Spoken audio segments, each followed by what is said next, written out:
নমস্কার বন্ধুগণ, আজ আমরা শুনবো পরম সত্য। কারণ আমাদের সামনে আছে জি 24 ঘন্টার প্রাইম টাইম সঞ্চালক পিউ রায়, যার শোয়ের নামই হচ্ছে যা বলবো সত্য বলবো।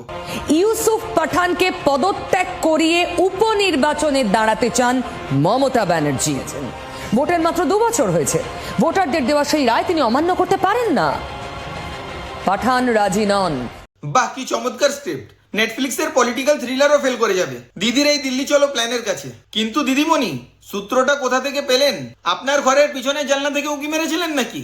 कि पिछले कई समय से एक न्यूज बहुत ही वायरल हो रहा है कि ममता बनर्जी ने यूसुफ पठान से कहा कि बलरामपुर लोकसभा से उनके एमपी पद से रिजाइन कर दे ताकि वो लोकसभा इलेक्शन लड़ सके वहां से।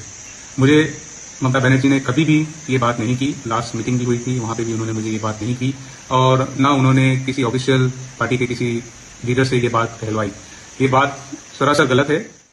ইউসুফ পাঠানকে নিজে লাইভে এসে বলতে হলো মমতা বন্দ্যোপাধ্যায় কিছু বলেননি। এটা পুরোটাই ফেক নিউজ।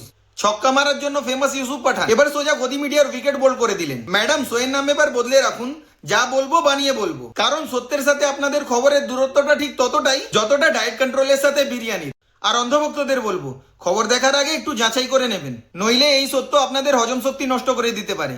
জয় বাংলা।